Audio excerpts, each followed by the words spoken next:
I woke up this morning with a lot of negativity. In my mind, there were doubts, there were fears, there were anxieties about my own inadequacies. Again, I started to tell myself that I wasn't worthy, that I didn't have what it takes. The alarm was going off at 4 a.m. and I was literally just sitting on my bed thinking about whether or not this was worth it. Like, what the fuck was I even trying to do here? What am I trying to prove? Like, what am I trying to overcompensate for? Why can't I just become more valuable? And it started to spiral a bit negatively. I woke up tired, even though I got adequate sleep last night. There was something in me that was just, it felt like it was just draining my emotions away. But you know what? I got up anyway, went through my morning process, did my cold shower, my horse stance, my qigong meditation, and what do you know? Afterwards, I felt significantly better, and then kept going about my morning, cooking the last of the food that I have for the rest of today, just hydrating myself, eating half a watermelon for my pre-workout, and then I did something that I usually don't do as often as I should, which is reading. I love personal development and I love healthy habits, but for some reason reading is something that I'm just so inconsistent with, because back in the day, reading for me used to be something that I would use instead of doing any kind of work as a tool to sort of pretend I'm being productive, when I would just literally sit on my ass and just read and not do anything with the information that I learned. And so I've sort of associated reading with mental masturbation habit, when that really is not the case. If you are in a state of action where you are applying yourself, where you're putting in effort towards a specific goal, then reading can become a very useful tool to aid you there. Even if it's not actionable information, it can just open you up to a new level of thinking, which can help you make better decisions, which will then serve your goals. And this morning, I was reading Letting Go by David Hawkins. I started reading it last night, and I went to bed and I was like, man, I can't wait to wake up and read some more of this, because it truly already started opening up my eyes to the nature of emotion. Because most of us spend our lives just ruled by our cute little thoughts and feelings. Funnily enough, the thoughts, they are actually created from these feelings. We can't ever try to, intercept and permanently change our thoughts unless we actually address the feelings that are behind them, because we're essentially walking around with all this suppressed emotion that has been building up over years and years and years of programming. And the emotion that is already inside us is exactly how we will perceive the world to respond to us. So for example, if we are feeling this deep anger, resentment, and just nasty emotion of bitterness, then we will expect the world to respond in kind. Like, every single day we will perceive all of the infuriating circumstances that make us angry. It really goes very deep. I'm not doing an amazing job of explaining it because I've only just started to read it and I'm still working my way around grasping it. But what I'm trying to say is that every single time I have all of these negative emotions when in the morning I wake up and I just can't fathom going about the rest of my day in a positive mood, all of these feelings are they don't come by accident. They're the results of many, many years of poor behaviors and habits.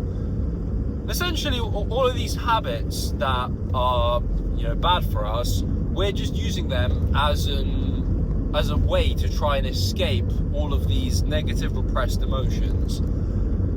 I'm really rambling here. I want to try and keep this concise. I've already been speaking for 6 flipping minutes, but I'm now feeling way, way, way more elevated because of the morning process, because of the reading, because I've just stumbled upon a technique called letting go, which is what the entire book is about. The ability to see an emotion, a feeling, and just sit with it, let it pass, and just surrender yourself to it. And that sort of evaporates all of this pent-up energy that is behind these feelings. Anyway, I'm on my way to the gym right now. I'm feeling high on life, and I'm gonna get even higher because before this session I'm going to do some breath work. I love breath work. It always makes me feel so elevated, but for some reason I've never actually tried doing it before the gym. I always tell myself I'll do it after the gym. Oftentimes I just skip because it seems long and daunting, and I tell myself, oh, just go be productive instead, when in reality this breath work, it changes the energetic frequency so significantly that everything I do afterwards just feels that much more potent. So that's what we're gonna do. I'll see you after getting high.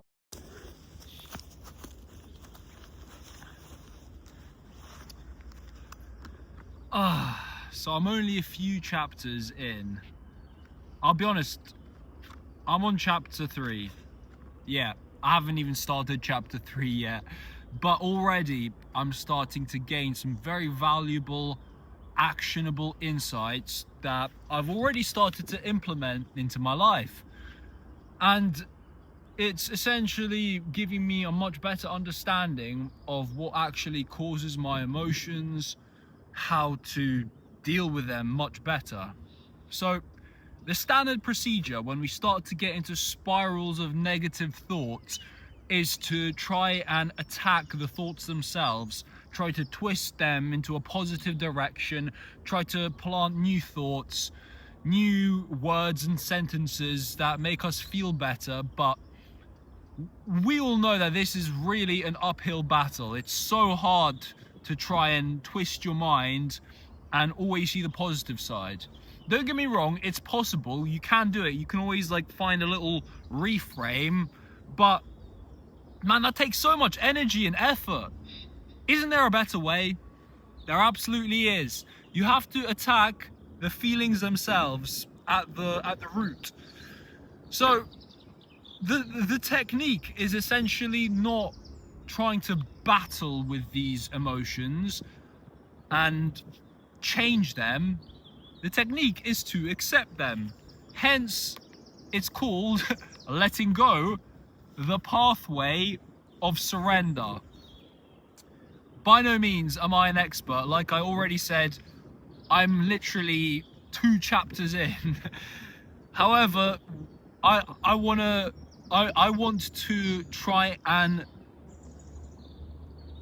elaborate and explain my insights as soon as they come, so that it's fresh in my mind, and so that I cement my learning by teaching, by trying to explain what I've literally just read.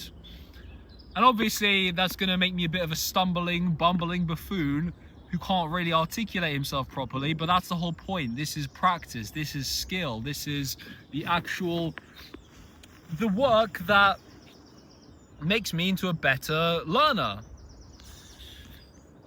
So yesterday I had many negative emotions. It was one of those days where I was just going through it, and it felt like it was for no particular reason. I was just having crippling doubt, crippling negative self-talk, where I thought, you ain't shit, you're a little weakling, you have nothing to, no proof of your accomplishments, you have no results. And whenever I get like this, I'm always trying to negotiate, like, oh no, look at you look aesthetic, you have a great physique, you wake up at 4 a.m, you're a disciplined motherfucker, you meditate every day, yeah, you're not rich, you're still broke, but you're working on it, you know what I mean? You're putting effort into building the skill of content creation. And it's not enough, because no matter how many times I negotiate in my brain and try to convince myself otherwise, it just keeps reverting. So what I started to do yesterday was literally just sitting with this negative feeling, but not identifying any thoughts with it, trying as best as possible to just feel this negative emotion in my actual body, not my brain. And it's really hard to explain how that works, but essentially, emotion is energy in motion. You might have heard that phrase before, but it's true. It literally is just a feeling in your body. And if you try to label it with words and sentences, aka your thoughts, you're always going to be battling. But when you actually feel this emotion inside of you, try to let your mind just not attach any meaning to it, but rather just actually feel the sensation of it and just sit with it. It very quickly just evaporates, and afterwards you just feel so much better. And it's really making me start to wonder, we spend most of our lives doing things to try and make ourselves feel better temporarily, when we can literally just sit with the emotion and let it evaporate. And that's essentially what the introduction is all about. Dude listed damn near every single self-improvement habit that you can think of, and he basically said it's all stupid because it's just you running from the problem. Let me try and find it. 1 second.